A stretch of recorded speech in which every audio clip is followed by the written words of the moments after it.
मां शारदे के चरणों में मेरा कोटि कोटि नमन। उसके पश्चात मंच पर आए हुए सभी अतिथिगण महोदय, प्रधानाचार्य जी, उप प्रधानाचार्य जी, देवतुल्य गुरुजन एवं छोटे बड़े भाइयों, आप सभी को मेरा जय हिंद। मैं कैडेट यश कुमार आप सभी के समक्ष आज के मुख्य समाचार प्रस्तुत करता हूं। तबले के उस्ताद जाकिर हुसैन नहीं रहे। सर्दी बढ़ने के साथ साथ निमोनिया के मरीज भी बढ़े।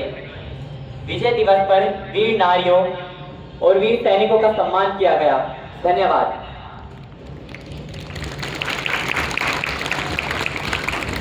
अब मैं आप सभी के समक्ष मेजर होशियार सिंह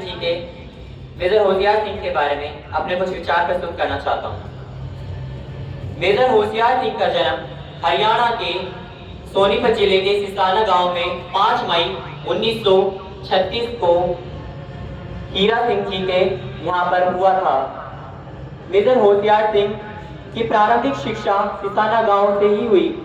कॉलेज की शिक्षा उन्होंने सोनीपत जिले से उत्तीर्ण की। इनके गांव में बहुत से लोग सेना में सेवाएं दे रहे थे, तो इनका भी मन सेना में जाने का था।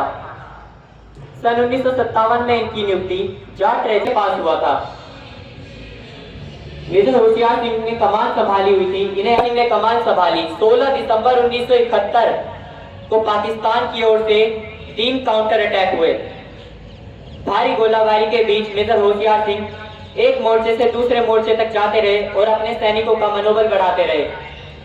मेजर होशियार सिंह ने यह सोच लिया था कि जब तक एक भी सैनिक लड़ने के लिए जिंदा है तब तक वो पीछे नहीं हटेंगे।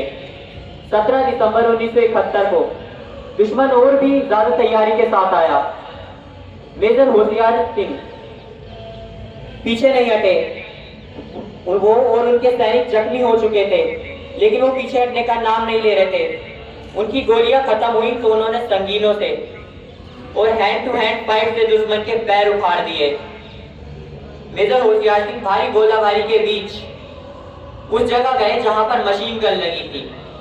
मशीन गन की कमान उन्होंने खुद संभाली। उनके अद्भुत शौर्य दिखाने के लिए परमवीर चक्र से नवाजा गया।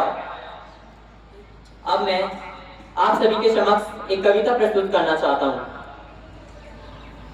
मैं इनके सबका 5 जन की गहन मौन में खोया हूँ। मैं इनके सबका 5 जन की गहन मौन में खोया हूँ।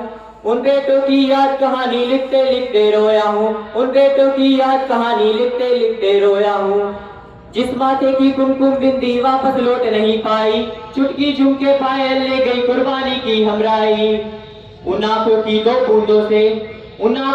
बूंदों से सातों सागर हारे हैं। जब मेहंदी वाले हाथों ने वो मंगलसूत्र उतारे हैं। जब मेहंदी वाले हाथों ने वो मंगलसूत्र उतारे हैं। गीली मेहंदी रोई होगी चुपके घर के कोने में।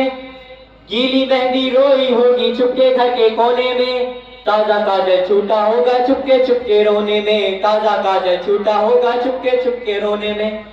देखिए, जब एक सैनिक की अर्थी उसके घर जाती है, सैनिक का पार्थिव शरीर उसके घर जाता है, तो जो उसकी मां पर गुजरती है, मैं वो बयां करना चाहता हूँ कि जब बेटे की अर्थी आई होगी तूने आंगन में, कि जब बेटे की अर्थी आई होगी तूने आंगन में, शायद दूध उतर आया हो बूढ़ी माँ के दामन में। शायद दूध उतर आया हो बूढ़ी माँ के दामन में।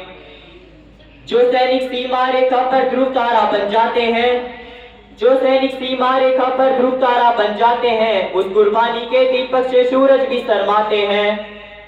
गर्म तहानों की तोपों पर जो सीने अड़ जाते हैं, गर्म तहानों की तोपों पर जो सीने अड़ जाते हैं, उनकी गाथा लिखने को अंबर छोटे पड़ जाते हैं। उनकी गाथा लिखने को अंबर छोटे पड़ जाते हैं। उनके लिए हिमालय कंधा देने को झुक जाता है। कुछ पल को सागर की लहरों का जल रुक जाता है। उस सैनिक के शव का दर्शन तीरथ जैसा होता है। उस सैनिक के शव का दर्शन तीरथ जैसा होता है। चित्र शहीदों का मंदिर में मूर्त जैसा होता है। चित्र शहीदों का मंदिर में मूर्त जैसा होता है।